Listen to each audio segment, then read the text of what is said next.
Scalar product और dot product. Basically इसमें हम दो वेक्टर का मल्टीप्लिकेशन सीखेंगे, है ना। तो नाम से समझ में आता है कि स्केलर प्रोडक्ट, तो ऐसा सुनने में लगता है कि दो स्केलर का मल्टीप्लिकेशन, बट स्केलर का मल्टीप्लिकेशन जनरली हम नॉर्मल अलजेब्रा से कर लेते हैं। तो फिर यहाँ ये वर्ड स्केलर प्रोडक्ट क्यों यूज़ होता है और ये जो डॉट प्रोडक्ट है इसका क्या सिग्निफिकेंस है, पहले ये समझते हैं। सो इट इज़ अ प्रोडक्ट और मल्टीप्लिकेशन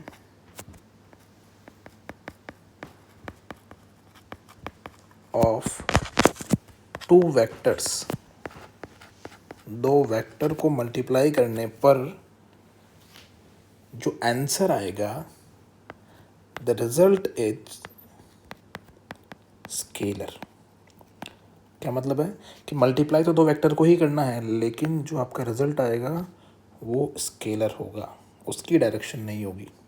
ओके, ठीक। अब मैथमेटिकली इसको कैसे समझते हैं और डॉट प्रोडक्ट का क्या मतलब है।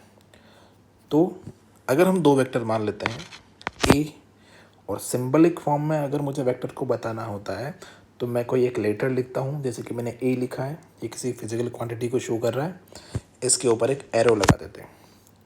ऐसे ही कोई दूसरा वेक्टर है बी, इन दोनों को मुझे मल्टीप्लाई करना है, बी के ऊपर भी मैं एक एरो लगा दूंगा।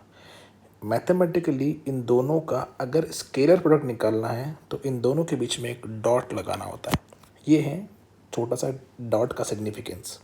अब इसका मैथमेटिकल फॉर्म क्या होता है, so this is equal to the magnitude of A, तो इसको हम बिना किसी एरो के सिंपल ए लेटर से शो कर रहे हैं, multiplied with the magnitude of B and cosine of the angle between them, let it is theta. So basically a dot b मेरा क्या बन के आ गया, a b cos theta. It is the product of magnitude of a क्या है, magnitude of a vector, b क्या है, magnitude of b vector, और थीटा क्या है, angle between a vector and b vector. अब यहाँ एक छोटी सी डेफिनेशन अपन इंट्रोड्यूस करते हैं, what does it the theta means, angle between two vectors, let suppose a and b का क्या मतलब है। तो हम क्या करते हैं, कोई भी दो वेक्टर जनरली ऐसा मैंने बनाया ए वेक्टर और इधर मैंने बना दिया एक और बी वेक्टर, लेकिन खास बात का जो मैंने ध्यान रखा वो ये रखा कि दोनों वेक्टर्स की टेल्स को, जहाँ पर एरो होता है उसको हम हेड बोलते हैं और जहाँ पर एरो नहीं होता है उसको हम टेल बोलते हैं। तो मैंने ध्यान क्या रखा कि ए वेक्टर और बी वेक्टर की टेल्स को एक साथ ज्वाइन कर लिया, ठीक। या तो टेल्स को ज्वाइन करते हैं या हेड को ज्वाइन करते हैं, हम अभी टेल को ज्वाइन करके बात कर रहे हैं। उस कंडीशन में इन दोनों के बीच में दो तरह के आपके पास एंगल बनते हैं, एक ये वाला एंगल और एक ये बाहर वाला एंगल। तो इन दोनों एंगल में से जो स्मॉलर एंगल होगा, यानी कि ये वाला एंगल, ये हमारा थीटा होगा, ठीक है। So this angle is basically theta, इसको हम बोलते हैं angle between A and b. Definition लिख लेते हैं, smaller angle between two vectors if joined tail to tail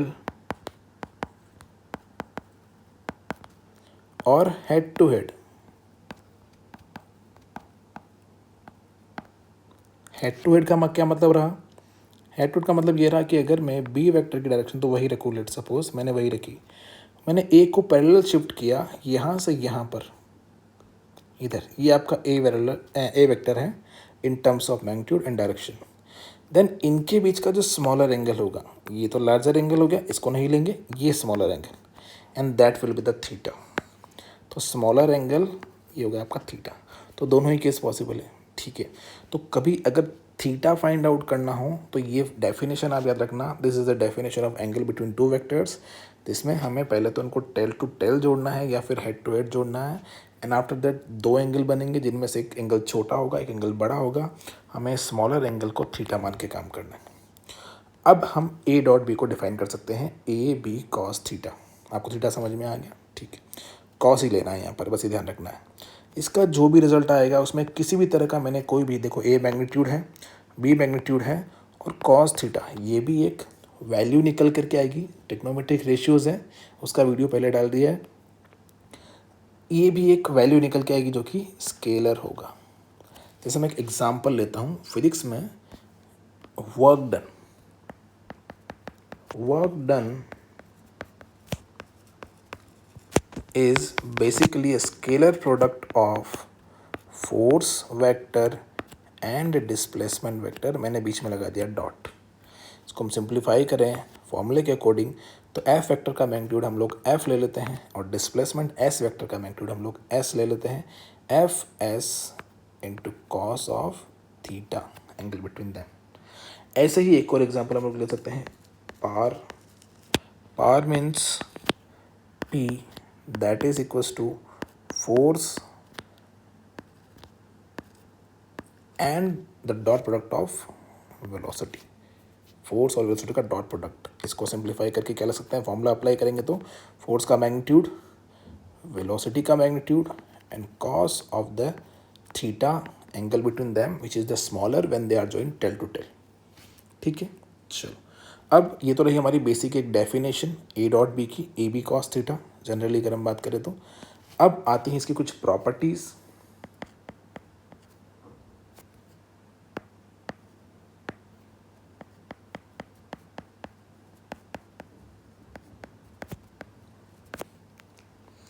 properties of dot product.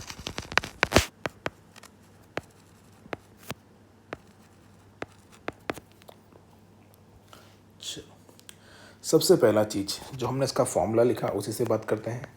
हमने लिखा a dot B is a b cos theta. तो एक कॉस थीटा की बात करते हैं। जब हमारा थीटा लेसर देन 90 डिग्री होता है जिसको हम नाम देते हैं एक्यूट एंगल, तो ऐसी कंडीशन में जब कॉस थीटा लेसर देन 90 होता है उस कंडीशन में कॉस के ग्राफ के अकॉर्डिंग अगर हम ग्राफ यहाँ ड्रॉ करें तो ग्राफ कुछ इस तरह से बनता है। इसका कॉस का ग्राफ आपको याद रखना पड़ेगा, +1 से शुरू होता है, देन ये ऐसे घूमता हुआ आगे कंटिन्यू करता है। इसका एक साइकिल बन गया मेरे पास। यहाँ पर थीटा आपका 0 है, यहाँ 90 है, इसके बाद यहाँ 180 है एंड सो ऑन आगे चलता जा रहा है। 0 पर +1 वैल्यू है, 90 पर वैल्यू 0 है और 180 पर वैल्यू इसकी -1 होती है। ठीक है, चलो अब लेस देन 90 यानी कि एक्यूट एंगल पर जो कॉस है आपका वो पॉजिटिव आ रहा है ऊपर, ये पॉजिटिव। ठीक है, 0 से लेकर के 90 के बीच में, तो मेरा कॉस थीटा रहेगा यहाँ पर पॉजिटिव। और जब कॉस थीटा पॉजिटिव है, किसी भी वेक्टर के मैग्नीट्यूड हमेशा पॉजिटिव होते हैं। It means a is already positive, b is already positive and हम बोल रहे हैं कि अगर थीटा लेसर देन 90 है तो कॉस थीटा भी पॉजिटिव होगा। इसमें the complete value is positive, correct. तो जब एक्यूट एंगल होता है in that case a dot B is greater than 0, that is positive. Okay, next.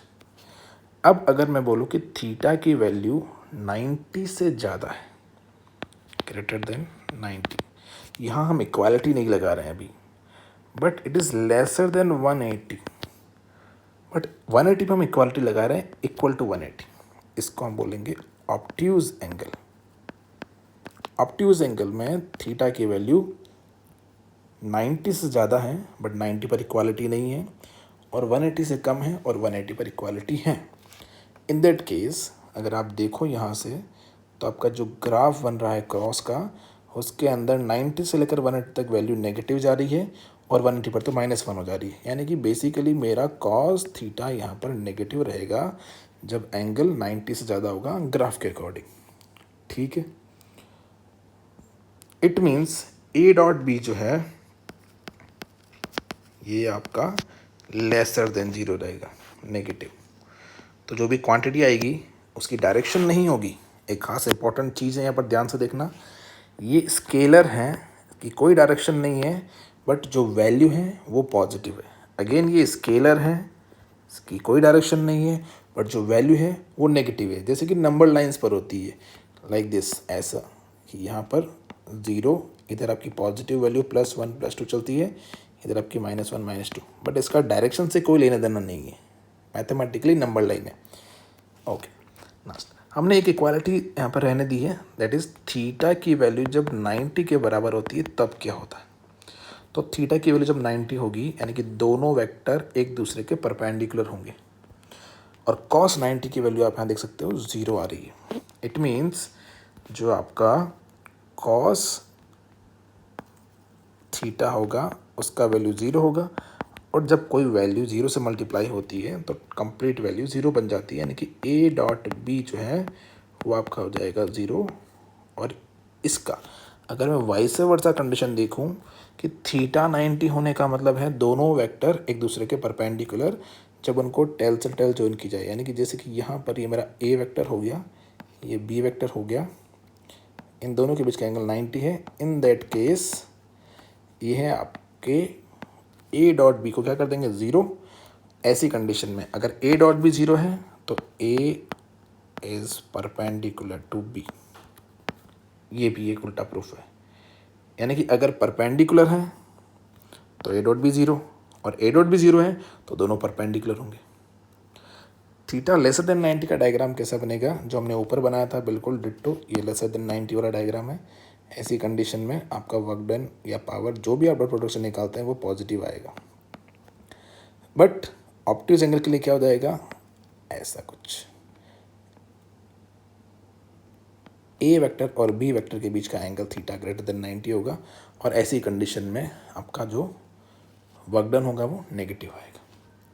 ठीक है, आगे प्रॉपर्टी पे बढ़ते हैं।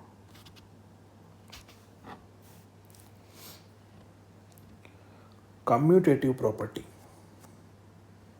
ये होता है कि अगर हम लिखते हैं a.b तो उसका वैल्यू b.a के बराबर होगा, यानी कि मुझे सीक्वेंस चेंज करने पर कोई भी चेंज नहीं मिलेगा, सेम आंसर आएगा, क्योंकि इसका वैल्यू है आपका ab cos थीटा और इसका वैल्यू है ba cos थीटा, और क्योंकि सारी वैल्यूज स्केलर हैं तो ab और b है, दोनों सेम ही है, 2 × 5 या 5 × 2, आंसर सेम आएगा, इसलिए सेम है।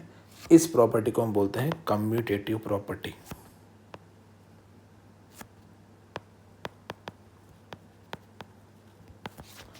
नेक्स्ट प्रॉपर्टी आती है हमारी distributive property.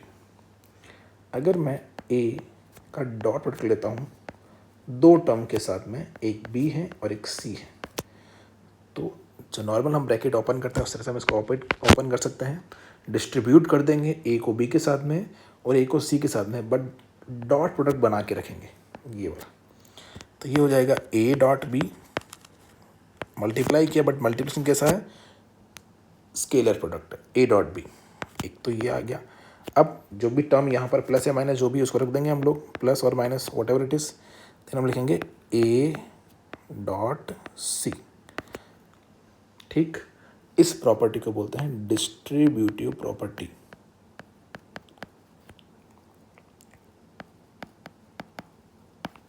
Okay, next property के बारे में बात करते हैं।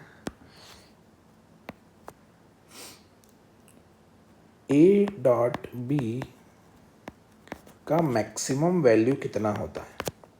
सो हम जानते हैं कि a.b का वैल्यू होता है ab cos theta for a particular given magnitude maximum. अगर cos थीटा की मैक्सिमम वैल्यू मिल जाए तो उस वैल्यू पर a.b की मैक्सिमम वैल्यू आ जाएगी। सो cos थीटा मैक्सिमम कब होता है, cos theta is maximum equal to 1, और ऐसा कब होता है, if theta is equals to 0 degree.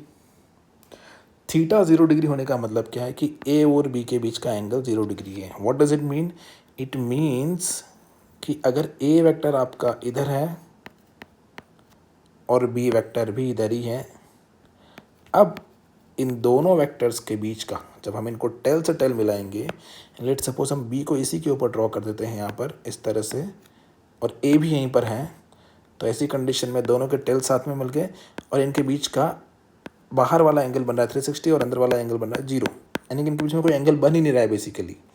तो इसलिए एंगल कितना हो जाएगा, थीटा बराबर 0 डिग्री। और इसको हम बोलते हैं कि जब आपका ए vector is parallel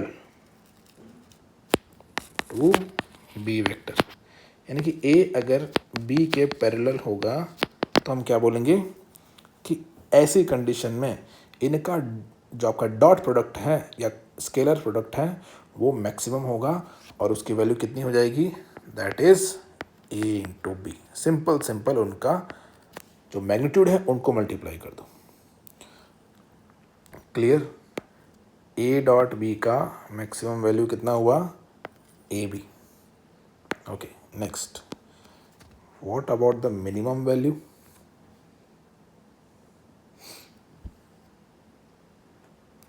A dot B is equals to a b cos theta.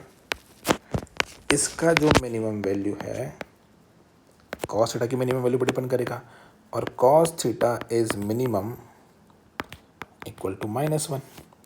और ये कब होता है, if theta equals to 180 degree.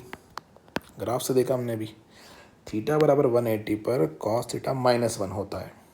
ठीक, तो जब हम यहाँ -1 रखेंगे तो मिनिमम वैल्यू कितना हो जाएगा, -AB। मैग्नीट्यूड है ए और बी दोनों, और बाहर नेगेटिव साइन लगा हुआ है। मैं फिर कह रहा हूँ, इसमें डायरेक्शन का कोई रोल नहीं है, नेगेटिव सिर्फ एक साइन है। ओके, ऐसी कंडीशन में जो आपका ए वेक्टर है इज एंटी पैरेलल, अपोजिट होगा, पैरेलल तो होगा लेकिन डायरेक्शन अपोजिट होगी टू बी वेक्टर। यानी कि अगर ए आपका इधर है लेट्स सपोज, तो बी हो जाएगा इसके जस्ट अपोजिट। मैग्नीट्यूड सेम हो नहीं वो अलग बात है, बट डायरेक्शन जस्ट अपोजिट होगी। ए की अगर राइट में है तो बी उसके कम्प्लीटली लेफ्ट में होगा। नाउ एक पॉइंट जो हम पहले ही बात कर चुके हैं कि ए डॉट बी का वैल्यू 0 कब आता है। सो ए डॉट बी का वैल्यू 0 आता है अगर cos theta 0, if cos theta is to 0 degree. और ऐसा तभी पॉसिबल होता है जब थीटा बराबर 90 डिग्री होता है, यानी कि ए वेक्टर बी वेक्टर के परपेंडिकुलर होता है। A vector is perpendicular to B vector. मैं इसको उल्टा लिख लेता हूँ, if A vector is perpendicular to B vector, then A dot B will be equal to 0. Vice versa is also true. ठीक है। अच्छा, ऑर्थोगोनल वेक्टर्स क्या होते हैं,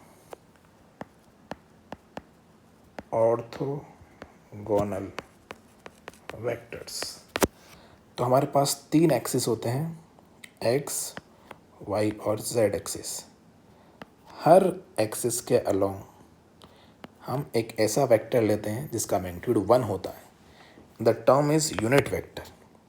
ठीक है, क्या होता है, यूनिट वेक्टर। यूनिट वेक्टर का मतलब होता है कि जिसका मैग्नीट्यूड जो है इक्वल टू 1 है एंड डायरेक्शन जो है is in the direction of original vector। क्या मतलब है समझते हैं कि अगर कोई बोलता है कि एक्स एक्सिस में कोई एक वेक्टर है तो डायरेक्शन उसकी एक्स एक्सिस के अलोंग ही होनी चाहिए, लेकिन उसका मैग्नीट्यूड 1 होना चाहिए। यानी कि यहाँ से एक 1 मैग्नीट्यूड का मैंने ले लिया वेक्टर, एक्स एक्सिस के अलोंग है, इसको मैंने बोल दिया आई कैप। यूनिट वेक्टर को हम लोग शो करते हैं कैप से, जैसे कि ए कैप अगर मैं लिखता हूँ तो मेरा ए कैप बन जाता है बेटा ए वेक्टर अपॉन उसका मैग्नीट्यूड। किसी भी वेक्टर में उसके मैग्नीट्यूड से अगर आप डिवाइड करते हो तो मैग्नीट्यूड गायब हो जाता है और सिर्फ डायरेक्शन बच जाती है। यानी कि बेसिकली यूनिट वेक्टर किसको शो करता है, इट शोज द डायरेक्शन, है ना। चलो, अब एक्स एक्सिस में होते हैं आई कैप, वाई एक्सिस में होता है जे कैप और जेड एक्सिस में होता है के कैप। मैं रिपीट करता हूँ फिर से, यूनिट वेक्टर का मतलब किसी भी वेक्टर के अलोंग यूनिट मैग्नीट्यूड का एक vector, that is unit vector. इसका मैग्नीट्यूड कितना होता है, 1। ठीक, ऑर्थोगोनल वेक्टर्स का मतलब होता है कि कि जो परपेंडिकुलर वेक्टर्स है और कौन से यूनिट भी हैं साथ साथ में, तो ऑर्थोगोनल यूनिट वेक्टर्स। अब देखो x और y आपस में परपेंडिकुलर होते हैं, y और z भी आपस में परपेंडिकुलर होते हैं, और z और x भी आपस में परपेंडिकुलर होते हैं। तो तीनों एक दूसरे के ऑर्थोगोनल हैं, प्लस तीनों यूनिट वेक्टर है। यूनिट वेक्टर को शो करने का मेरा अपना एक नया तरीका है कि आई कैप, जे कैप और के कैप। तो कैप लगाते ही समझ में आएगा कि इसका मैग्नीट्यूड 1 होगा, ठीक है, और ये स्टैंडर्ड है। ऐसी कंडीशन में आई और जे के बीच का एंगल कितना बन रहा है, 90 डिग्री। इट मीन्स मैं लिख सकता हूँ कि I cap dot J cap that is equals to, दोनों परपेंडिकुलर हैं। अच्छा एक और चीज़, अगर हम फॉर्मूला लगाएं तो इसको हम ए वेक्टर मान लेते हैं, इसको हम बी वेक्टर मान लेते हैं। हम लिखेंगे ए वेक्टर का मैग्नीट्यूड बी वेक्टर यानी कि जे कैप का magnitude into cos of the theta. Theta कितना है उनके बीच का, 90 डिग्री। अब सिंप्लीफाई करते हैं, आई कैप का मैग्नीट्यूड यूनिट वेक्टर का मैग्नीट्यूड 1 होता है, यानी कि आई कैप एक यूनिट वेक्टर है तो उसका मैग्नीट्यूड होगा 1। ऐसे ही जे कैप एक यूनिट वेक्टर है तो उसका मैग्नीट्यूड भी कितना होगा, 1 इंटू, लेकिन cos 90 का वैल्यू तो 0 होता है, तो अल्टीमेटली आंसर 0 हो जाएगा। ना सिर्फ आई और जे के साथ में मैं कुछ भी लिख दूँ। अच्छा आई और जे अगर 0 है तो आई और जे का डॉट प्रोडक्ट 0 है, तो अभी जो हमने ऊपर प्रॉपर्टी पढ़ी थी, कौन सी property, commutative property, A dot B बराबर बी डॉट है। तो अगर मैं लिख दूं यहाँ पर कि जे डॉट आई का वैल्यू क्या होगा, तो वो भी तो आपका बराबर ही होगा और 0 होगा। अच्छा ना सिर्फ आई और जे, अगर मैं बोल देता हूँ जे डॉट के, तो ये कितना होगा, दोनों अगेन फिर से 90 डिग्री पर है, यूनिट वेक्टर है। अच्छा इसका वैल्यू अगर मैं सीक्वेंस को उल्टा कर दूँ, के को पहले लिख दूँ और जे को बाद में लिख दूँ, कोई फ़र्क नहीं पड़ेगा और आंसर कितना आएगा, 0, क्योंकि दोनों के बीच का एंगल क्या है, 90 डिग्री है। ऐसा और कौन सी पॉसिबिलिटी पेयर है, मेरा आई हो गया, जे हो गया, जे और के हो गया। अब ले सकता हूँ आई डॉट के, या फिर इसी को उल्टा करके लिख देते हैं के डॉट आई। तो ये वैल्यू भी कितना हो जाएगा, 0, क्योंकि यहाँ पर भी थीटा कितना है, 90 degree. So ultimately unit orthogonal vectors का डॉट प्रोडक्ट 0 होता है, यानी कि I dot J, J dot के डॉट आई, ये सब हो जाएंगे आपके 0।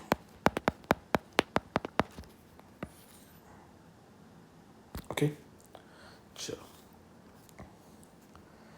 अगला प्रॉपर्टी आता है बेटा सेल्फ डॉट प्रोडक्ट। क्या मतलब है इसका, सेल्फ, खुद का खुद से डॉट प्रोडक्ट। अगर एक वेक्टर ए है, मैं दूसरा वेक्टर भी उसी को लिख देता हूँ ए डॉट है, ठीक, यानी कि एक वेक्टर इधर है ए और दूसरा वेक्टर भी बेटा यही है डिट्टो, यानी कि एक्चुअली इसी के ऊपर मैंने एक और वेक्टर ऐसे बना के रखा है, लेट सपोज यहाँ पर ऐसा। तो दोनों की टेल मिली हुई, तो दोनों के बीच का एंगल कितना हो गया, 0 डिग्री हो गया। ओके अब 0 है, क्या करेंगे, ए डॉट बी, ए का मैग्नीट्यूड पहला वाला कौन है, ए, तो उसका मैग्नीट्यूड ए है। अब यहाँ पर बी भी ए के बराबर ही, जो बी है वही तो ए है, इसका मतलब उसका मैग्नीट्यूड भी जाएगा ए इंटू कॉस ऑफ थीटा। अब थीटा कितना है बेटा, 0 डिग्री, तो हम लिख लेंगे ए इंटू ए, यानी कि ए स्क्वायर, और कॉस 0 का वैल्यू कितना होता है, कॉस 0 डिग्री का वैल्यू होता है आपके पास +1। तो हमारे पास ये +1 मल्टीप्लाई हो गया, अल्टीमेटली ए स्क्वायर बच गया, यानी कि खुद से डॉट प्रोडक्ट, रिपीट, खुद का खुद से डॉट प्रोडक्ट उसी के मैग्नीट्यूड का स्क्वायर बन जाता है। अब इसी प्रॉपर्टी को मैं इन टर्म्स ऑफ यूनिट वेक्टर ले लेता हूँ, है ना, मैं बोलता हूँ फॉर यूनिट वेक्टर्स, स्टैंडर्ड जो मेरे यूनिट वेक्टर्स है उनकी बात कर रहे हैं, फॉर यूनिट वेक्टर्स आई का आई से डॉट प्रोडक्ट, खुद का खुद से, क्या हो जाएगा, अगर मैं फॉर्मूला से लिखूं तो देखो बेटा, आई कैप का मैग्नीट्यूड इंटू आई कैप का मैग्नीट्यूड दोनों सेम है, इंटू कॉस ऑफ थीटा कितना है, 0, उसका वैल्यू होता है +1। तो ये बन जाएगा आई कैप डॉट आई कैप, और इनका मैग्नीट्यूड कितना होता है, 1 इंटू 1, यानी कि आंसर आ जाएगा 1। ठीक, अब इसको आप डायरेक्ट भी निकाल सकते हो, कैसे, आई कैप डॉट आई कैप, खुद का खुद से डॉट प्रोडक्ट क्या होता है, खुद का खुद से डॉट प्रोडक्ट खुद के मैग्नीट्यूड का स्क्वायर। तो आई कैप का मैग्नीट्यूड कितना हो जाएगा, यहाँ पर आई कैप का मैग्नीट्यूड, आई कैप होता है यूनिट वेक्टर, तो उसका मैग्नीट्यूड होगा 1, यानी कि इसका स्क्वायर करेंगे तो हो जाएगा 1 का स्क्वायर दैट इज़ 1। ना सिर्फ आई कैप आप इसको जनरल फॉर्मेट में लिख सकते हो, i dot i will be equals to j dot j का भी तो यही होगा क्योंकि जे खुद एक यूनिट वेक्टर है, that is equals to k dot k, ये भी कितना हो जाएगा 1। तो अल्टीमेटली ये रिजल्ट आ गया मेरे पास। ओके चलो अगला बेटा, ये तो रहा जब मुझे वेक्टर एरो में दिए हो, उनके बीच का एंगल दिया हो तो मैं सॉल्व कर सकता हूँ। कई बार हम लोगों को कंपोनेंट फॉर्म में दिया होता है। कंपोनेंट फॉर्म क्या होती है? Component form of vector. बेटा जैसे आपको अगर ए वेक्टर है, इसको कंपोनेंट फॉर्म में लिखना है सबसे पहला चीज़। हालांकि इसके ऊपर एक नया लेक्चर मैं पूरा वीडियो बना दूंगा, बट अभी मैं आपको शॉर्ट में समझाता हूँ ताकि आपको ये टॉपिक कंटिन्यूसली समझ में आ जाए। लेट सपोज यहाँ पर ओरिजिन है, ये आपका एक्स एक्सिस है, ये आपका वाई एक्सिस है, और यहाँ आपने एक वेक्टर बना के रखा है ए वेक्टर जो कि ओरिजिन से पास हो रहा है। इस ए वेक्टर से बेटा मैंने एक्स एक्सिस पर एक परपेंडिकुलर ड्रॉ किया, जहाँ टच करता है ओरिजिन से वो line along the X axis इसका एक कंपोनेंट होगी। ऐसे ही मैंने यहाँ से एक परपेंडिकुलर ड्रॉ किया बेटा इधर, और ये वाई को टच करता है। ओरिजिन से इसकी जो लेंथ होगी ये आपकी है ना, ओ से लेकर के इस पॉइंट तक परपेंडिकुलर की। चलो अब बेटा जो एक्स एक्सिस के अलोंग है उसको बोलते हैं ए एक्स, यानी कि ए वेक्टर का एक्स कंपोनेंट। अगर मैं इस एंगल को थीटा बोलूँ तो ट्रिग्नोमेट्रिक रेशियो से, उसका पूरा एक लेक्चर बना हुआ है, आप मेरी वीडियो में देख सकते हो। थीटा एंगल के हिसाब से मुझे बेस निकालना है तो मेरे पास बेस्ट तरीका है cos theta, that is base यानी कि ए एक्स जो थीटा के साथ वाला होता है उसको बेस बोलते हैं, अपॉन हाइपोटेनियस यानी कि 90 के सामने वाला, और वो खुद क्या है, खुद ए ही है। इस लाइन की जो लेंथ होती है, ए वेक्टर की जो लेंथ होगी वही उसका मैग्नीट्यूड यानी कि ए होगा।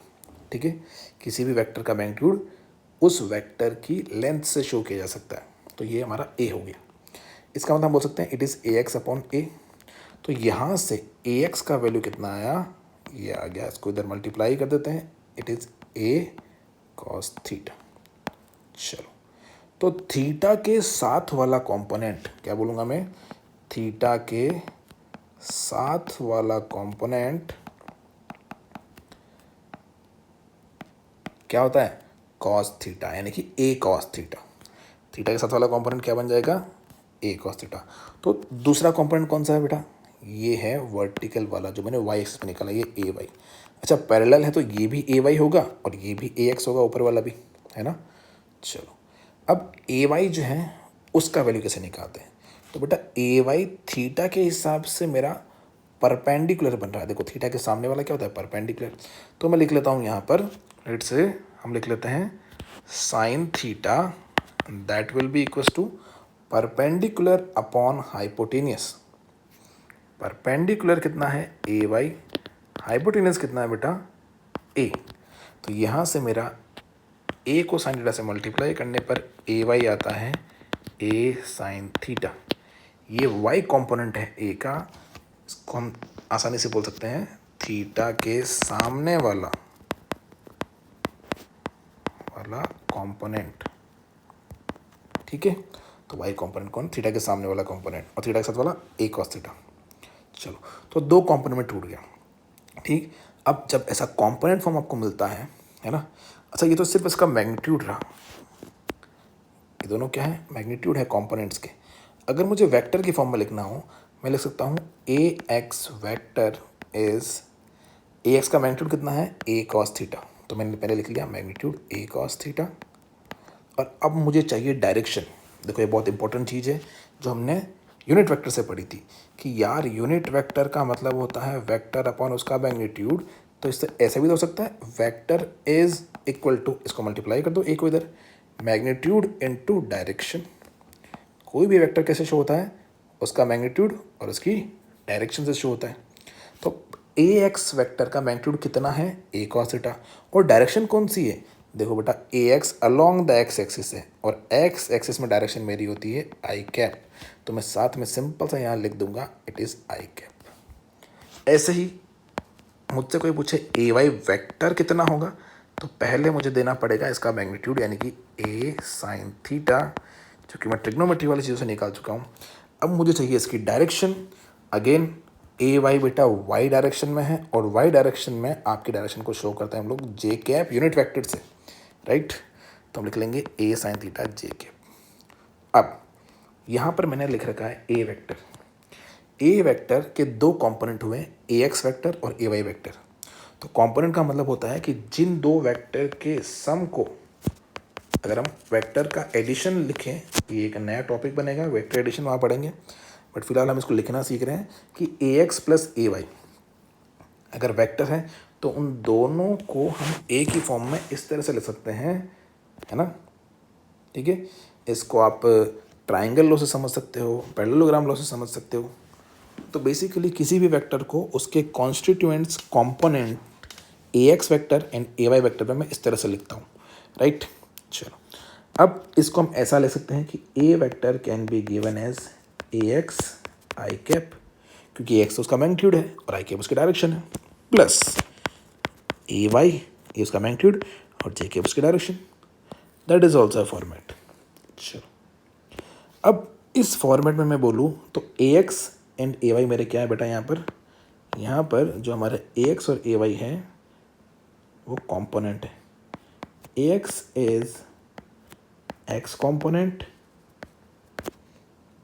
And A Y is Y component का मैग्नीट्यूड है बेसिकली, ठीक है।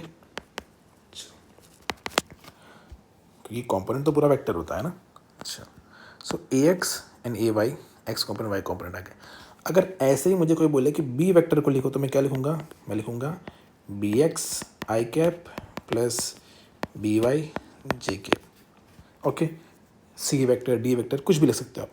अच्छा, ये तो मेरे 2 डायमेंशन में हो। अगर मैं इसको 3 डायमेंशन में लिखना चाहूँ कंपोनेंट्स को तो क्या लिखूंगा बेटा, नया एक कंपोनेंट यानी कि जेड वाला मैं के कैप भी ऐड कर दूंगा। जस्ट लाइक मैं बोलता हूँ कि मेरे को दिया है A vector that is A x I cap X component हो गया, plus A Y J cap Y component हो गया, प्लस ए जेड के कैप ये जेड कंपोनेंट है 3D के अंदर। ऐसे बी वेक्टर को हम लिख सकते हैं बी एक्स आई कैप प्लस बी वाई जे कैप प्लस बी जेड के कैप। तो ये कंपोनेंट फॉर्म है।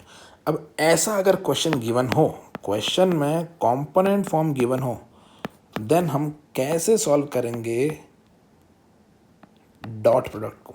चलो नेक्स्ट टॉपिक पे देखते हैं। Dot product for component form of vector, ठीक। मुझे निकालना है बेटा ए डॉट बी। चलो तरीका क्या है, प्रोसेस है और लास्ट में एक शॉर्ट ट्रिक बताऊंगा, उससे आराम से सॉल्व कर सकते हो। पहले प्रोसेस को समझ लेते हैं, कंसेप्ट को समझ लेते हैं। ए एक्स आई कैप, मैं ये वेक्टर को पूरा फॉर्म में लिख रहा हूँ, plus A Y J cap plus A Z के कैप, ठीक। डॉट अब बी को लिख रहे हैं बाद में, जो बी एक्स आई कैप प्लस बी वाई जे कैप प्लस बी जेड के कैप। अब 1 by 1 जो हमने प्रॉपर्टी पढ़ी वो लगाते हैं। हमने पढ़ा है डिस्ट्रीब्यूटिव प्रॉपर्टी। हम पहले इस फर्स्ट टर्म को इन तीनों से मल्टीप्लाई करेंगे एंड आफ्टर दैट हम कुछ और करेंगे। देखते हैं, पहले इसको मल्टीप्लाई करते हैं। मैंने लिखा a dot B is equal to, पहला टर्म क्या है ए एक्स आई कैप, ठीक है, ए एक्स आई कैप। नो डॉट गायब नहीं करना है बेटा, बीच का डॉट रखना है। तो हम लिखेंगे डॉट बी एक्स आई कैप, करेक्ट। पहला मल्टीप्लाई हो गया, देन बीच में क्या आ रहा है बेटा, प्लस आ रहा है इधर, तो हम लिखेंगे प्लस, वापस से मल्टीप्लाई करेंगे ए एक्स आई कैप बेसिकली क्या हो रहा है, इसका से मल्टीप्लाई हुआ प्लस इसका से मल्टीप्लाई हुआ प्लस इसका से मल्टीप्लाई हुआ, ठीक। एक्स आई कैप डॉट, इस बार किससे मल्टीप्लाई करना है, बी वाई जे कैप से, प्लस फिर से a x I cap plus b z अपना not plus dot b z के कैप। अब बेटा यही सेम प्रोसेस चलता जाएगा सबके लिए, ना सिर्फ इनके लिए बल्कि y का भी, क्योंकि अभी तक मेरा डिस्ट्रीब्यूटिव प्रॉपर्टी पूरा नहीं हुआ है ना, मैंने सिर्फ ब्रैकेट को एक ही कोई अभी ओपन किया।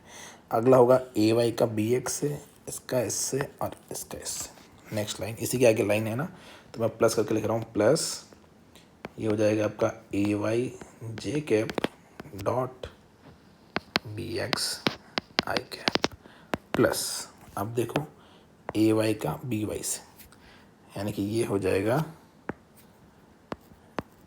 ए Y J cap dot B y J cap plus A Z sorry A Y J cap dot b z के कैप। अच्छा अभी भी ख़त्म नहीं हुआ है, देखो अभी कौन बचा हुआ है, ए जेड बचा हुआ है, ठीक है।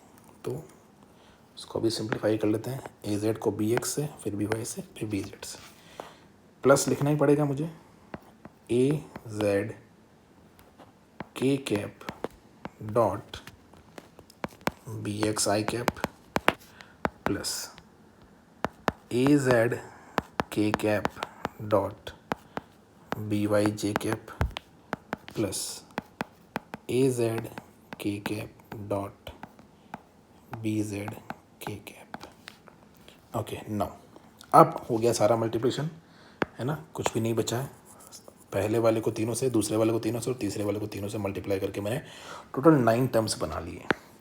अब ध्यान से देखो, इन 9 टर्म्स के अंदर जहाँ जहाँ पर आई डॉट आई, हिंट देता हूँ मैं आपको, क्या आ रहा है, आई डॉट आई, जे डॉट जे और के डॉट के आ रहा है बेटा, क्योंकि ये सब खुद का खुद से, अभी हमने पढ़ा था ए डॉट ए बराबर ए का स्क्वायर, और उसका वैल्यू आया था हमारे पास, अगर यूनिट वेक्टर की बात करें तो उसका मैग्नीट्यूड का स्क्वायर करने पर वो आएगा 1। इसके अलावा बाकी जितने भी टर्म्स हैं, यानी कि मैं बोल दूँ आई डॉट जे, ठीक है, और जे डॉट के, ठीक है, और के डॉट आई, ठीक है, और इनके उल्टे, यानी कि I dot J dot I हो जाएगा, है ना, वो सब क्या हो जाएंगे, ऑर्थोगोनल यूनिट वेक्टर्स हुए।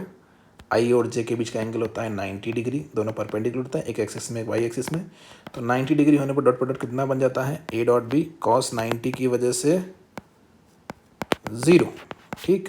तो इन सब का आंसर हो जाएगा 0, यानी कि सब कैंसिल हो जाएंगे। अब देखो क्या है बेटा, आई और आई ये बचेगा, ठीक, आई डॉट जे 0 हो जाएगा, आई डॉट के ये भी 0 हो जाएगा, मतलब सिमिलर टाइप हैं आई और आई, तो वो बचेगा, बाकी 0 हो जाएंगे।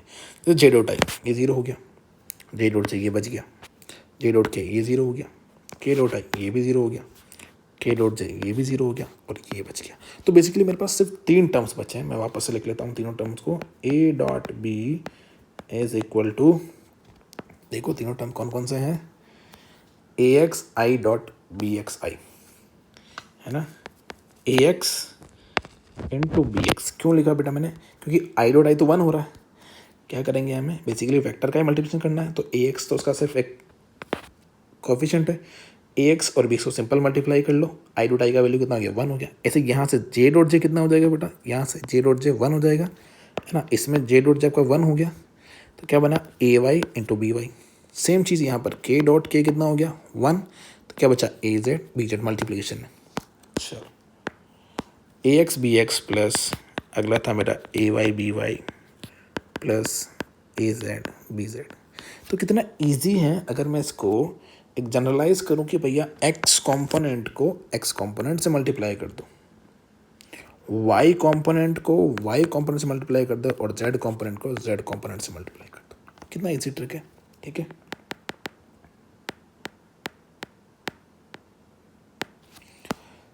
ये एक के एक्स कॉम्पोनेंट से दूसरे के एक्स कॉम्पोनेंट को,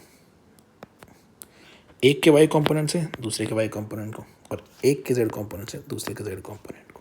ये मेरा ए डॉट बी का फॉर्मूला है कॉम्पोनेंट फॉर्म में। ये तब स्पेशली काम में आता है जब आपको थीटा पता ही नहीं होता है, इन दैट केस। ठीक है, चलो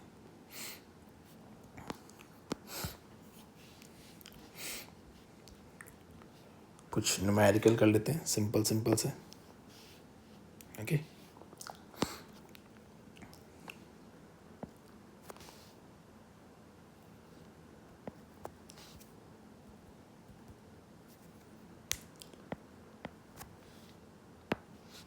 फॉर एग्जाम्पल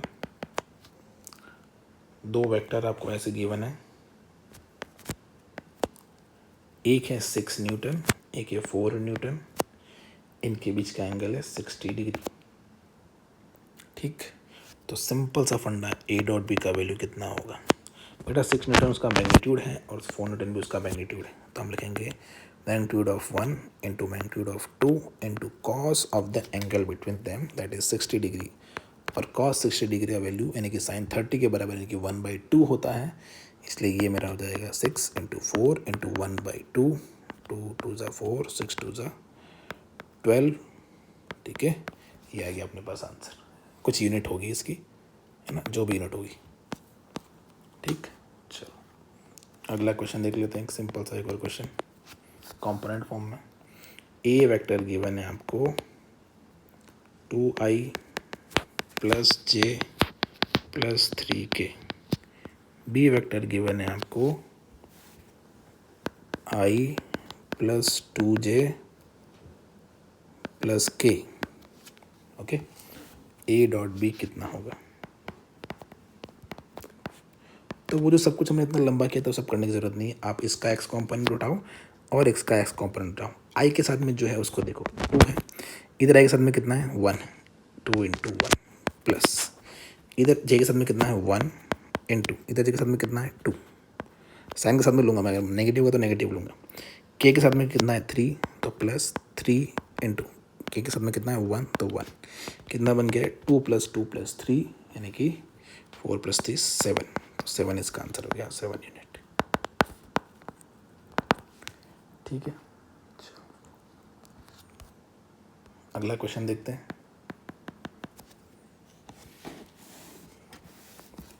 फोर्स दिया है आपको, एप्लीकेशन बेस्ड क्वेश्चन है, 3i cap minus 2j cap plus 5k cap. Displacement आपको दिया है i cap plus 3j cap minus 2k cap, और आपको निकालना है वर्क डन।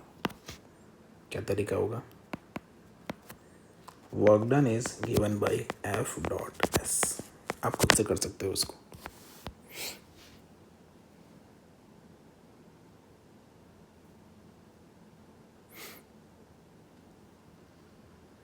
चलो ट्राई किया होगा, आंसर चेक कर लेना।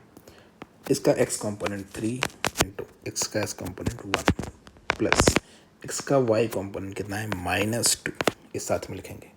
ओके, इंटू इसका 3, ठीक है, प्लस ऐड करना है बट विद साइन। इसका लिया मैंने 5 और इसका मैंने कॉम्पोनेंट लिया -2। कितना बन गया 3, ये हो जाएगा -6, ये हो जाएगा -10, it will be -13 joule. Negative आया, ठीक है, वेक्टर है, कोई डायरेक्शन नहीं है इसकी, सॉरी स्केलर है ना, कोई डायरेक्शन नहीं है इसकी। -13 जूल हमारा आंसर है। चलो एक और एग्जांपल कर लेते हैं, ट्राई करना खुद से। फोर्स दिया है आपको -i cap plus j cap plus 2k cap. Velocity आपको दे रखी है 2j cap plus k cap. Power आपको निकालना है p का वैल्यू कितना होगा। चलो क्या करेंगे, power is given by f dot v. ये कितना हो जाएगा, एक्स कॉम्पोनेंट हो गया -1 इंटू इसका एक्स कॉम्पोनेंट कितना है ही नहीं यानी कि 0 है, इंटू ज़ीरो। देखो जहाँ आई कैप वाला टर्म भी नहीं है ना, इसका मतलब उसका कोफिशिएंट कितना हो गया, ज़ीरो।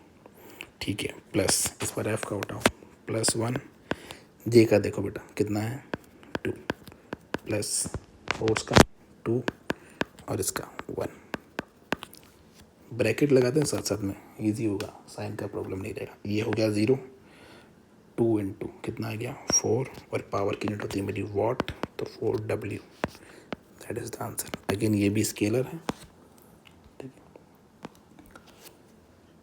नेक्स्ट क्वेश्चन है एप्लीकेशन बेस्ड है, बोल रहा है if A vector is perpendicular to B vector then find alpha. Alpha का वैल्यू कितना होगा। ए वेक्टर आपको गिवन है i plus 2j plus alpha times of k, और बी वेक्टर आपको गिवन है 2i plus 3j minus k cap. चलो क्या करना है, ए वेक्टर कंडीशन जानना है, अगर परपेंडिकुलर है तो थीटा कितना होगा 90 डिग्री, तो 90 के हिसाब से ए डॉट बी यानी कि ए बी कॉस थीटा कितना हो जाएगा 0, ए कॉस 90 का वैल्यू 0 होता है, तो ए डॉट बी 0 है। अब ये कॉम्पोनेंट फॉर्म में दिया है बेटा, कॉम्पोनेंट फॉर्म में ए डॉट बी निकालने का तरीका क्या है, बहुत ईजी है, इंडिविजुअल कॉम्पोनेंट डाल लो, आई के साथ में कितना मल्टीप्लाई है 1 इंटू बी में आई के साथ में कितना मल्टीप्लाई है 2, ठीक है, प्लस ए में कितना है 2 जे के साथ में और इसमें 3, ठीक है, प्लस कितना है बेटा अल्फ़ा, ये अल्फ़ा, और इसमें कितना है बेटा -1 इंटू -1, इसके बराबर 0। ये आ गया आपका 2 प्लस 3 2 6, और ये हो जाएगा माइनस अल्फ़ा बराबर 0, तो 6 to 8 यानी कि अल्फ़ा का वैल्यू आ गया 8। ये हो गया आंसर, ठीक है। ऐसा ही एक सेम क्वेश्चन आप भी कर सकते हो। अगर ए वेक्टर मुझे गिवन है I plus alpha J minus के, और वी वेक्टर मुझे गिवन है 2i minus 2j minus 8k, और कंडीशन यदि है कि if A vector is perpendicular to the v vector, a is the solution, v is the velocity, then find alpha. ठीक है, खुद से करिए, अल्फा का वैल्यू कितना आता है निकालिए, फिर मैं करता हूँ।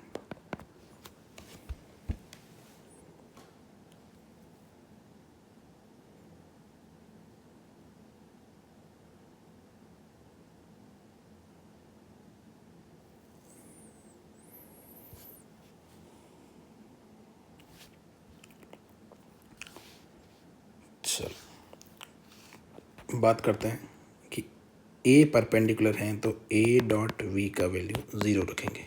कंपोनेंट फॉर्म में है, कंपोनेंट को मल्टीप्लाई करना पड़ेगा। पहला है 1 ए का, यहाँ से कितना है 2, 1 इंटू 2, ओके, प्लस इसका कंपोनेंट है अल्फ़ा और उसका कंपोनेंट है -2, ठीक है, प्लस इसका कंपोनेंट है -1 इंटू इसका कंपोनेंट है -8 ब्रैकेट लगाने में बहुत आसानी से काम हो जाता है। 1 इंटू 2 2 -2 इंटू अल्फ़ा, और ये माइनस माइनस प्लस यानी कि +8, और ये किसके बराबर है 0 के बराबर है। 8 + 2 10, और अल्फ़ा का वैल्यू यहाँ से सिंप्लीफाई करने पर आ जाएगा 10/2 यानी कि 5। ये आपका अल्फ़ा का आंसर है, ठीक है। चलो अगले टॉपिक पे बढ़ते हैं। Angle between two vectors.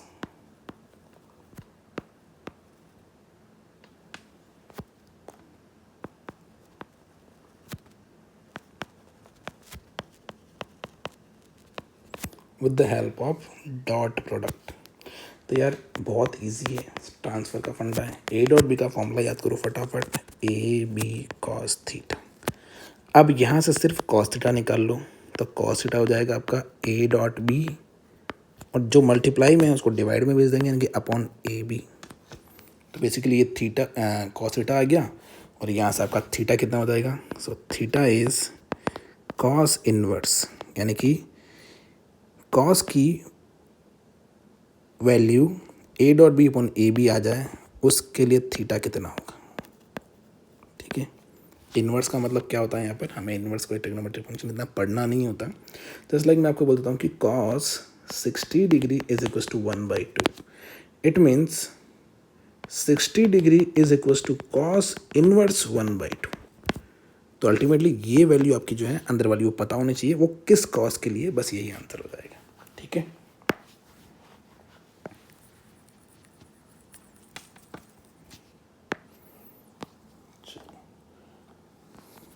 एक और पॉइंट आता है थियोरेटिकल पॉइंट, जिसमें हम बात करेंगे projection of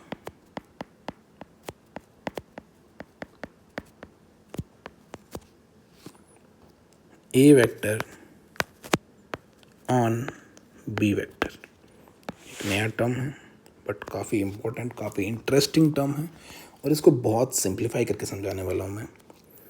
for example, projection is nothing but, हमने जो भी कॉम्पोनेंट पढ़ा ना, बिल्कुल वही वैसा ही कुछ है। जस्ट लाइक मैं मान लेता हूँ कि मेरा बी वेक्टर एक्स एक्सेस के होंगे, नॉट नेसेसरीली बट इधर कुछ है, और यहाँ पर ए वेक्टर है आपका। ठीक, अब प्रोजेक्शन किसका लेना है बेटा, प्रोजेक्शन ऑफ ए वेक्टर, यानी कि आप ए वेक्टर के इस पॉइंट से एक फुट बना दो बी पर परपेंडिकुलर, जहाँ टच करेगा उसकी लेंथ यहाँ से, ये ओ से लेकर के एक्स तक जो लेंथ आएगी आपकी, ये रहेगा projection of a on b, और ये एंगल थीटा के हिसाब से लगाना पड़ेगा। मैं फिर से रिपीट करता हूँ, ए पॉइंट जिसका प्रोजेक्शन लेना है, जिस पर प्रोजेक्शन लेना है ऑन बी, जिस पर लेना है उसी पर एक परपेंडिकुलर ड्रॉ कर दो, उसका फुट जहाँ होगा उसका इसके टेल से जो डायरेक्शन के अलोंग जो ये लेंथ होगी, ये होगा projection. What does it mean, it means let suppose मैंने यहाँ से एक परपेंडिकुलर ड्रॉ किया, यहाँ पर आके टच करता है, तो ये राइट एंगल ट्राइंगल बनता है। इसको अगर मैं थीटा लेता हूँ तो ये मेरा हो जाएगा बेस, इसमें कोई डाउट ही नहीं है, थीटा के साथ वाला base. Now what is the value of base, base cos theta से निकलता है बेटा, cos theta is base upon hypotenuse. यहाँ पर बेस का वैल्यू कितना है वो मुझे निकालना है, सो बेस विल बी, अच्छा हाइपोटेन्यूस कितना है, हाइपोटेन्यूस है ए के बराबर, क्योंकि उसका लेंथ ए ही है, तो हम बोलेंगे बेस इज, मल्टीप्लाई कर देंगे इसको इधर, that is hypotenuse into cos theta, और हाइपोटेन्यूस का वैल्यू कितना है ए के बराबर, सो हमारा बेस हो जाएगा ए कॉस थीटा, और यही बेस आपका क्या है, प्रोजेक्शन है ऑफ किसका, ए का ऑन बी। ठीक, चलो बात करते हैं इसकी वैल्यू, ये बन जाएगी आपकी ए कॉस थीटा, थीटा के साथ वाला ए कॉस थीटा होता है, नॉर्मल सा कंसेप्ट, और यही आपका प्रोजेक्शन है। ओके, ये बेटा प्रोजेक्शन का मैग्नीट्यूड, या फिर मैं बोलूँ स्केलर फॉर्म है, क्या है, स्केलर फॉर्म। बट अगर मुझे स्केलर फॉर्म ऑफ प्रोजेक्शन, अगर मुझे वेक्टर फॉर्म में लिखना है, what about the vector form of projection, A cos theta magnitude है, और अगर मुझे डायरेक्शन पता करनी है तो बेटा ए कॉस थीटा किस वेक्टर की डायरेक्शन में, बी की डायरेक्शन में। ओके, नाउ बी वेक्टर की डायरेक्शन में, बी वेक्टर की डायरेक्शन में यूनिट वेक्टर होगा बी कैप। ठीक, तो हम क्या लिखेंगे, ए कॉस थीटा। अच्छा, अगर यहाँ एक्स एक्सिस होता तो हम लिखते आई कैप, करेक्ट, लेकिन यहाँ पर एक्स एक्सिस ना मान कर हम लोग क्या मान रहे हैं, बी, तो बी की डायरेक्शन में क्या हो जाएगा, unit vector along b vector. What is this, unit vector along b vector, correct. ठीक है, तो ए कॉस थीटा को हम लिख देंगे साथ में डायरेक्शन चिपका के, यानी कि b cap. But what is the b cap, b cap is nothing but b vector into b vector upon b का मैग्नीट्यूड, ये तो होता है यूनिट वेक्टर का फॉर्मूला। ठीक है, चलो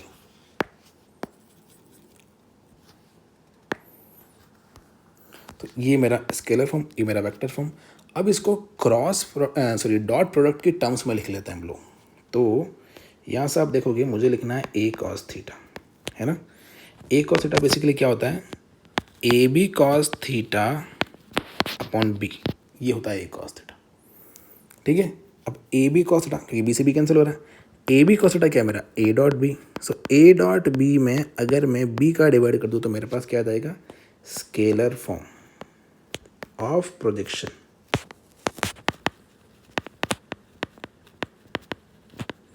ठीक, चलो बी वेक्टर अपॉन बी का मैग्नीट्यूड, इसको हम लिख सकते हैं ए, बीच का डॉट को नहीं भूलना है, डॉट, इसको हम लिख सकते हैं बी कैप, यानी कि यही मेरा आंसर होगा।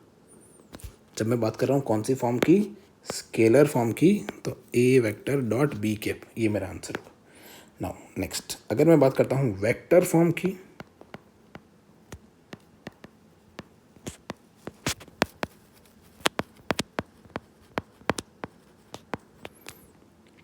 ठीक, तो हो जाएगा A cos theta into B cap, ये डॉट नहीं है बेसिकली, है ना, सब मल्टीप्लाई है, ए कॉस थीटा बी कैप। तो कुछ भी नहीं करना है, जो आपने लिखा उसी को फिर से लिखना है, यानी कि बेसिकली आपको क्या लिखना है, जो ऊपर आया आंसर, है ना, ए वेक्टर डॉट बी कैप, ये तो ए कॉस थीटा का वैल्यू था, देखो ए कॉस थीटा का वैल्यू कितना आ रहा है, A vector dot B cap, ठीक है, बाद में एक बी कैप और लिख देना, ध्यान रखना डॉट अंदर है बाहर नहीं, ये हो जाएगा आपका वेक्टर फॉर्म। सिर्फ एक डायरेक्शन लगानी है, it is just only direction. हाँ बट निकालेंगे कैसे, बी वेक्टर अपॉन बी का मैग्नीट्यूड, है ना, लिख देता हूँ यहाँ पर, where b cap is b vector upon b का मैग्नीट्यूड। ठीक है, ये आपको सॉल्व करना पड़ेगा और इसमें वैल्यू रखनी पड़ेगी। ठीक है, चलो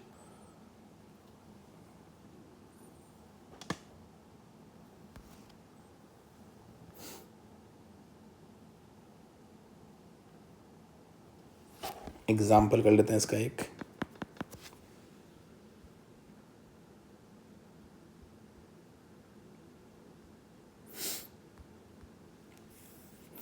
फाइंड द component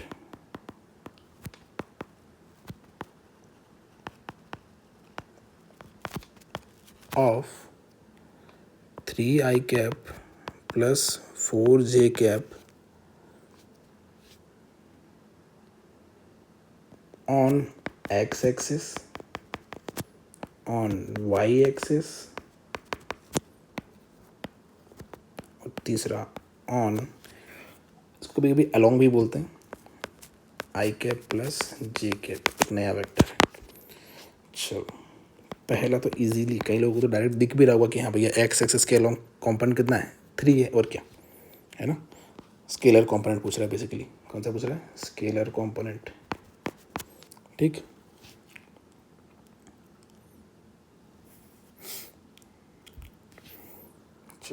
तो एक्स एक्सिस, अब बेटा एक्स एक्सिस का डायरेक्शन क्या है, एक्स एक्सिस का डायरेक्शन होता है आई कैप।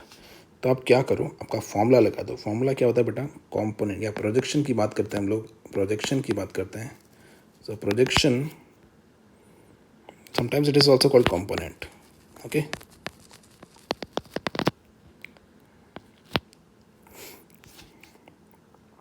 कब, जब सिर्फ एक ही डायरेक्शन में है ना, उस वेक्टर की डायरेक्शन में ही लेना हो, दूसरा परपेंडिकुलर कंपोनेंट नहीं लेना हो, मतलब ऐसा, तब। ओके, सो हम लिखेंगे ए वेक्टर को जिसके अलोंग लेना है उसके यूनिट वेक्टर से डॉट प्रोडक्ट कर दो, ए डॉट आई कैप। अब बेटा ए में दो चीज़ें, ये भी है ये भी है, लेकिन डॉट प्रोडक्ट में किसको किसको मल्टीप्लाई करते हैं, जो कॉम्पोनेंट डायरेक्ट होता है, यानी कि हम इसको लिख सकते हैं 3i cap plus 4j cap, समझना इसको ध्यान से, डॉट आई कैप। अब इसका जे तो जीरो है ना सेकंड वाले का, चलो क्या करेंगे, 3 को 1 से मल्टीप्लाई, 3 इंटू 1, और 4 को किससे मल्टीप्लाई, सामने वाले में जीरो है तो इंटू जीरो, अल्टीमेटली आंसर 3 आया। तो वैसे भी दिखती बात है, हमने कंपोनेंट फॉर्म पढ़ा है कि हाँ, तो ये कितना हो जाएगा, 3 हो जाएगा इसका कंपोनेंट और 4 हो जाएगा इसका कंपोनेंट। ऐसे अगर आपको वाई एक्सिस की बात करनी है तो आप लिखोगे a dot J cap y axis के अलॉन्ग, ये हो जाएगा आपका 3i cap plus 4j cap dot जे कैप। इस बार क्या करोगे बेटा, आई को 0 से मल्टीप्लाई, यानी कि आई कितना है, 3 है इधर, इधर आई कितना है 0, ठीक है, प्लस 4j है, इधर कितना है इंटू 1, जे वे को छोड़ देना फिर बाद में ना, स्केलर इसलिए, ठीक है, तो ये जाएगा आपके पास 4 आंसर हो जाएगा। Now the point is comes here, जब ये क्वेश्चन करना हो, चलो प्रोजेक्शन ऑफ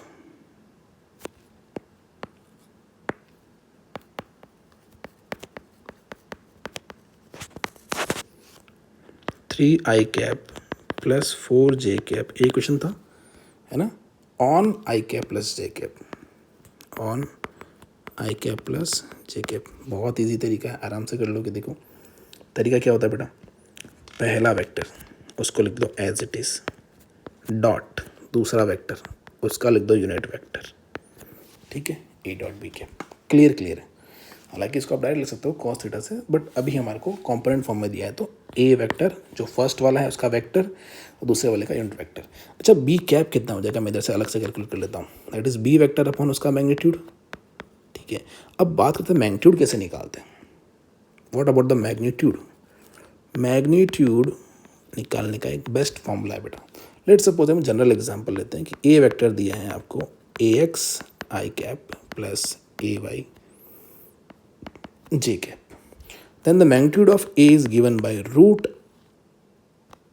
ax स्क्वायर, जो x कंपोनेंट है उसका स्क्वायर कर दो, प्लस जो y कंपोनेंट है उसका भी स्क्वायर, यानी कि ए वाई का स्क्वायर। ये पैटर्न है, ये तरीका है, ये फॉर्मूला है। अगर इसमें z होगा तो हम z को भी स्क्वायर करके ऐड कर देंगे। तो यहाँ पर मेरे पास b वेक्टर का मैग्नीट्यूड आ जाएगा अंडर रूट, कितना कंपोनेंट है, आई के साथ में 1 है तो मैं लिखूँगा 1 का स्क्वायर, प्लस जे के साथ में कौन है, यहाँ जे के साथ में ए वाई था, यहाँ पर 1 है तो 1 का स्क्वायर। तो ये बन गया 1 + 1 यानी कि √2। चलो अब मुझे निकालना है बी कैप, तो बी कैप हो जाएगा बी वेक्टर अपॉन बी का मैग्नीट्यूड। बी वेक्टर मुझे गिवन है आई कैप प्लस जे कैप और मैग्नीट्यूड है √2। ये पूरा टर्म मेरा आया बी कैप का। अब मुझे इसको ए वेक्टर से डॉट प्रोडक्ट करना है। सो अल्टीमेटली प्रोजेक्शन जो होगा मेरा वो फॉर्मूले के अकॉर्डिंग ए वेक्टर डॉट बी कैप होगा। जिसका निकालना है उसको वेक्टर की फॉर्म ले लो, दूसरे वाले को जिसके अलोंग निकालना है, जिस पर निकालना है प्रोजेक्शन, उसको कैप ले लो, ठीक है। ए वेक्टर कितना 3 + 4 मैंने लिखा, cap plus 4 J cap dot कितना आई प्लस जे एंड अपॉन में √2। ये बट इसमें क्या करते हैं, वही सेम चीज़ कॉम्पोनेंट से मल्टीप्लाई करते हैं। तो इधर कितना कॉम्पोनेंट है पहले वाले का, आई कैप का 3 कॉम्पोनेंट, इसको ब्रैकेट में लिखा, मल्टीप्लाइड बाय दूसरे वाले कितना है आई कैप और डिवाइड में √2 भी तो है, तो लिखेंगे 1/√2, है ना। चलो प्लस इधर जे कैप का कॉम्पोनेंट कितना है 4, ये लिखा 4 मल्टीप्लाइड बाय इधर कितना है जे कैप के अपोन में भी √2 है, यानी कि 1/√2, ये हो जाएगा 1/√2, ठीक। सिंप्लीफाई करें कितना हो जाएगा, √2 नीचे कॉमन ले लो तो हो जाएगा 1/√2, इधर बच जाएगा 3 + 4 and the answer will be 7/√2। ये इसका आंसर हो गया, ठीक है। चलो तो हमने सारी चीज़ें सीख ली प्रोजेक्शन के लिए। एक थीटा एंगल वाले पर भी क्वेश्चन कर लेते हैं। फॉर एग्जाम्पल आपको दिया है A vector is 3i cap plus 4 J cap और बी वेक्टर दिया है 12i cap plus 5 J cap, ठीक। Then find the angle between A and B, theta कितना होगा between A and B, okay. तो हमें पता है कि हम डॉट प्रोडक्शन निकाल सकते हैं। A dot B is given by a b cos theta, सीधा फॉर्मूला पता है मुझे, तो cos theta is a dot B upon A b. अब सवाल ये है कि कई बार बच्चा ये सोचता है कि सर इसमें तो ए डॉट बी तो ए बी कॉस थीटा से निकालेंगे, है ना, हमें ए का मैग्नीट्यूड निकालने, बी का मैग्नीट्यूड, थीटा तो दिया ही नहीं है। अरे भाई तो पूछा है, इसका मतलब ऐसी कंडीशन में आपको ए डॉट बी निकालने के लिए, वापस ध्यान से सुनना, जब आपको थीटा नहीं पता हो तो ए डॉट बी निकालने के लिए एक ही तो ऑप्शन बचता है, कॉम्पोनेंट फॉर्म, ठीक है। चलो तो cos theta will be, a dot B कितना हो गया, इसका कॉम्पोनेंट 3, इसका 12, 3 × 12 प्लस इसका कितना है 4, इसका कितना है 5, तो 4 × 5 अपॉन में कौन, ए का मैग्नीट्यूड, है ना। अब ए का मैग्नीट्यूड कितना है बेटा, ए का मैग्नीट्यूड निकालना पड़ेगा आपको। ए का मैग्नीट्यूड कितना आ जाएगा, अंडर रूट, मैंने वही बताया था, कॉम्पोनेंट का स्क्वायर कर दो, उनको ऐड कर दो और रूट लगा दो, ठीक है। 3 का स्क्वायर एंड 4 का स्क्वायर, 3 का स्क्वायर प्लस 4 का स्क्वायर कितना होता है, ये 9 + 16 25, यानी क्या जाएगा 5, ठीक है। ऐसे ही बी की बात कर लो, अंडर रूट कितना हो गया 12 का स्क्वायर प्लस 5 का स्क्वायर, और ये स्टैंडर्ड है ना, 3 4 5 12 5 13, तो 12 होता है 144, 5 होता है 25, ये हो जाएगा √169, यानी कि 13 इज द आंसर, ठीक है। चलो अब यहाँ पर हम क्या करते हैं, नीचे क्या कर रखा है उसने बेटा, मल्टीप्लाई कर रखा है दोनों को, इसको और इसको, तो 5 इंटू 13। चलो ऊपर कितना आ रहा है, 36 प्लस 20 अपॉन 56, नहीं 65, सॉरी 56 तो ऊपर आ रहा है, नीचे आ रहा है 65। चलो ये हो जाएगा 56 upon 65। So what is the theta, theta is nothing but cos inverse of 56 upon 65। ठीक है, ये हुआ मेरा कंप्लीट आंसर। इसको आगे सॉल्व नहीं करना है, इतना सही है। चलो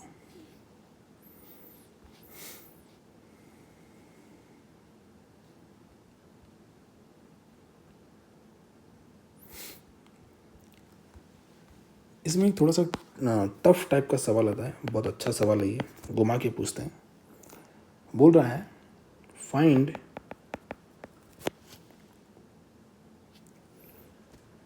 component of या projection of जो बोलते हैं component of a vector that is I cap plus 2j cap plus 3k cap perpendicular to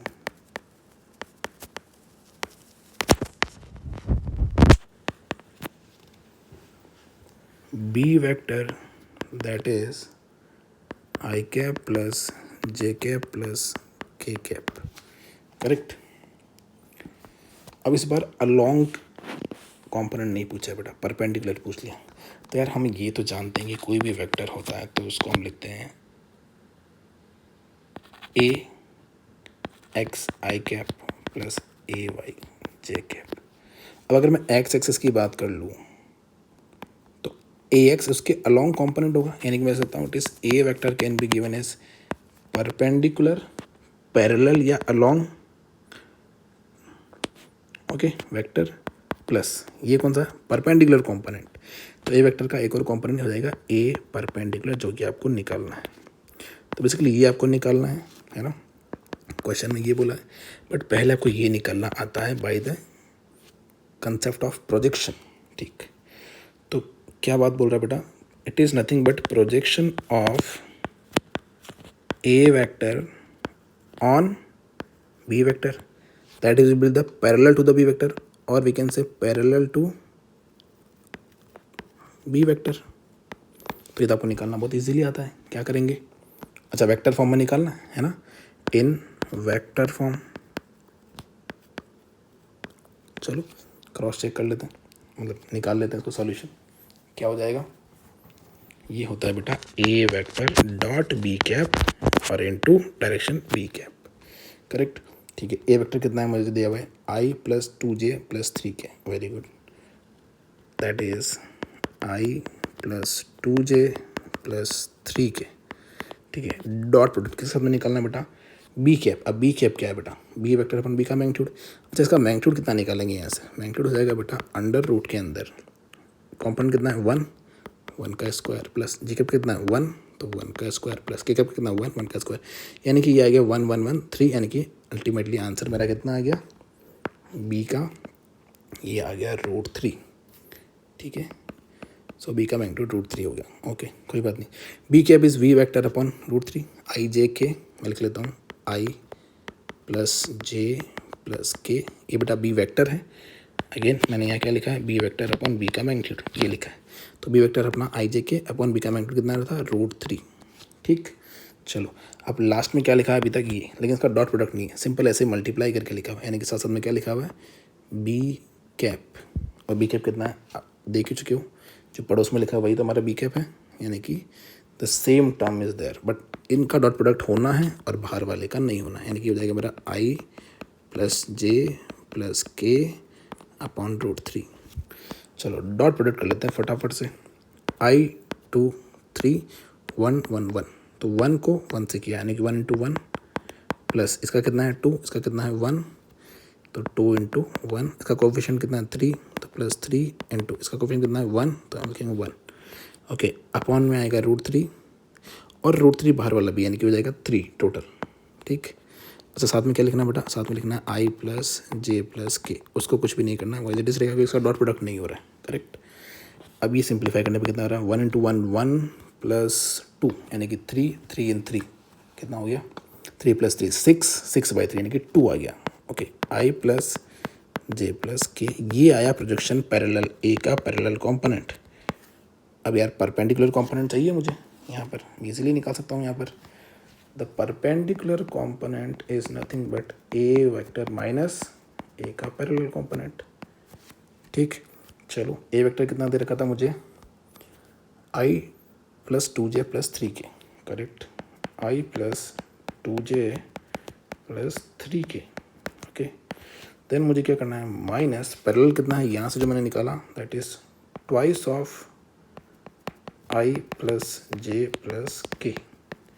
अच्छा नेगेटिव यानी कि सब्ट्रैक्शन अगर मुझे करना है तो मैं क्या करता हूँ, यहाँ पर भी वही सीन है बेटा, कंपोनेंट में से कंपोनेंट को माइनस कर दो।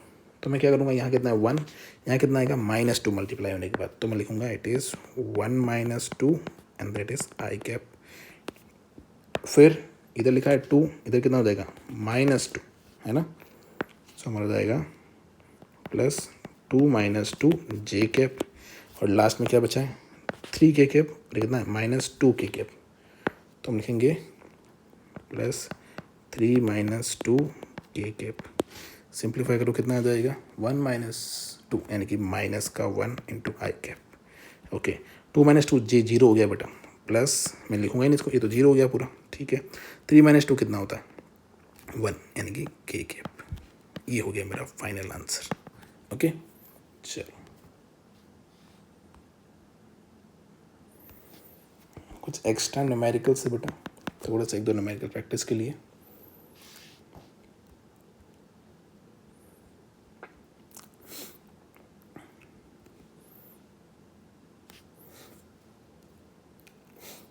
चलो आपको बोला है कि A cap and B cap are unit vectors. Okay, if a cap plus B cap बराबर √2, अब बेटा यूनिट वेक्टर है और उनका मैग्नीट्यूड √2 आ रहा है यहाँ पर, है ना, तो दोनों की वैल्यू तो 1 होगी, है ना, और √2 कब आएगा, जब उनके बीच का एंगल 90 डिग्री होगा, यानी हम साफ साफ देख सकते हैं कि ये ऑर्थोगोनल यूनिट वेक्टर है, थीटा बराबर 90 डिग्री। ओके, कैसे, मैं फिर बताता हूँ कि जैसे मान लो यहाँ पर आपका 1 है और यहाँ 1 है, ठीक है, इन दोनों का रिजल्टेंट √2 सिर्फ तभी पॉसिबल है बेटा जब इन दोनों के बीच का ये एंगल 90 डिग्री और पाइथागोरस थ्योरम लगे, राइट। इसलिए मैंने बोला कि थीटा 90 होगा फाइनल है, यानी कि ए कैप और बी कैप क्या है, परपेंडिकुलर है। या मैं ऐसा बोल सकता हूँ कि अगर A cap perpendicular to B cap है तो हम बोल सकते हैं कि A cap dot B cap या फिर बी कैप डॉट ए कैप, इन दोनों का वैल्यू 0 होगा, करेक्ट। ठीक है, चलो आगे बढ़ते। सवाल क्या बोल रहा है, then find a cap plus 3b cap dot product a cap minus 2b cap, इसका वैल्यू कितना होगा। तो बहुत इजी है यार, क्या करेंगे, इसको इससे मल्टीप्लाई, इसको इससे मल्टीप्लाई, कितना हो जाएगा A cap dot A cap, फिर -2 A cap dot B cap. Okay, चलो प्लस, अब क्या आ जाएगा, ये आ जाएगा बेटा आपका, इसको इससे मल्टीप्लाई, इसको इससे मल्टीप्लाई, यानी कि +3 times of b cap dot A cap. Okay, then -3 × 2 यानी कि 6 and B cap dot B cap. अब ये बहुत इजीली समझ में आ रहा है यहाँ से कि A cap dot B cap और दोनों 0 हो गया, यानी कि ये कैंसिल, दोनों की वैल्यू 0 हो गई। खुद का खुद से खुद का स्क्वायर, यानी कि ए कैप का स्क्वायर, ए कैप का मॉड का स्क्वायर क्या हो जाएगा, है ना, 1 - 6 इंटू ये कितना हो जाएगा b cap dot B cap, ये हो जाएगा बी कैप का मॉड का स्क्वायर। अब बेटा ये मॉड होता है यूनिट वेक्टर का 1, तो 1 का स्क्वायर 1 - 6 इंटू ये भी यूनिट वेक्टर है और इसका मॉड का स्क्वायर यानी कि यूनिट वेक्टर का मैग्नीट्यूड 1 होता है, और उस हिसाब से ये 6 × 1, तो अल्टीमेटली मेरे पास आएगा -5 आंसर। इस पूरे फंक्शन का वैल्यू -5 हो गया। एक और एग्जाम्पल कर लेते हैं। If A vector plus b vector and 2a vector minus 3b vector are perpendicular, ठीक है, देन फाइंड एंगल बिटवीन, यानी कि theta between a vector and b vector if A vector का मॉड बी वेक्टर का mod दोनों बराबर 1 है, basically unit vectors है, ठीक है। चलो अब बोल क्या रहा है बेटा कंडीशन कि ये दोनों परपेंडिकुलर है। अभी कोई भयंकर सा वेक्टर है, कोई भयंकर सा वेक्टर है, इनको परपेंडिकुलर बनाना है मुझे। क्या करूँगा, डॉट प्रोडक्ट को जीरो कर दूंगा, यानी कि मैं लिखूंगा A plus B whatever it is dot product 2a minus 3b, इसको रख देना आपको जीरो। परपेंडिकुलर है तो डॉट प्रोडक्ट जीरो होगा, ठीक है। अब क्या करेंगे, प्रॉपर्टी लगा लेंगे, डिस्ट्रीब्यूटिव प्रॉपर्टी, ए का 2a से ए का 3b से, है ना। तो हम लिखेंगे इसको twice of A dot A, ठीक है, प्लस ए का किससे 3b से, तो प्लस की जगह क्या देगा माइनस हो जाएगा, है ना, माइनस 3b, तो minus 3 and a dot b, sequence change करना ही नहीं, पहले ए है बाद में बी है, ठीक है। प्लस इस बार क्या करना है बेटा, इस बार उल्टा कर देना है, यानी कि इस बार आपको मल्टीप्लाई करना है बी को इससे और बी को इससे। तो बी को इससे करेंगे तो ट्वाइस, यानी ये हो जाएगा बी डॉट ए, ठीक है, एंड देन हो जाएगा माइनस 3 इंटू 1 यानी कि 3, that is B dot B, और इसका वैल्यू अगर आपका 0 है, ठीक है। चलो आपको थीटा निकालना है बेसिकली, ठीक है, धीरे धीरे आएगा आगे से। ए डॉट ए का स्क्वायर, और ये हो गया आपका यूनिट वेक्टर, यानी कि हमने सोच सकते हैं 2 इंटू ए का मॉड का square minus 3 into A dot B plus, बेटा इसको मैं सीक्वेंस चेंज कर रहा हूँ, ए डॉट बी की जगह बी डॉट ए लिख सकते हैं हम लोग, इक्वल होते हैं, तो मैं इसको लिख रहा हूँ twice of A dot B, कोई फ़र्क नहीं पड़ेगा, ठीक है, माइनस 3 ये बी वेक्टर का मॉड का स्क्वायर। तो बेटा ये हो गया आपका 1, ये हो गया 1, क्वेश्चन में गिवन है, सो 2 माइनस 3 ए डॉट बी और 2 ए डॉट बी, तो कितना बचा बेटा 1 ए डॉट बी बचा, so it is 1 A dot B, 3 minus 2, है ना, ओके, माइनस 3 और इसका मैग्नीट्यूड 1, तो माइनस 3 हो गया, दैट इज इक्वल टू 0। तो यहाँ से मेरे पास ए डॉट बी का वैल्यू कितना आता है, अब देखोगे कि आ रहा है 2 माइनस 3, यानी कि -1 उधर जाएगा तो +1 बच जाएगा, है ना, और इधर वाला माइनस उसके उस साइड में लग जाएगा, यानी कि -1। तो जब ए डॉट बी -1 है, इसका मतलब क्या है, ए का मैग्नीट्यूड बी का मैग्नीट्यूड इंटू कॉस थीटा, इसका वैल्यू -1 है। अब यार ए का मैग्नीट्यूड तो 1 है, बी का मैग्नीट्यूड भी 1 है, यानी कि कॉस थीटा का वैल्यू -1 है। तो यहाँ से क्या समझ में आता है कि कॉस थीटा जो है आपका वो -1 है, तो थीटा कितना हो गया 180 डिग्री, और यही मेरा आंसर है, ठीक है।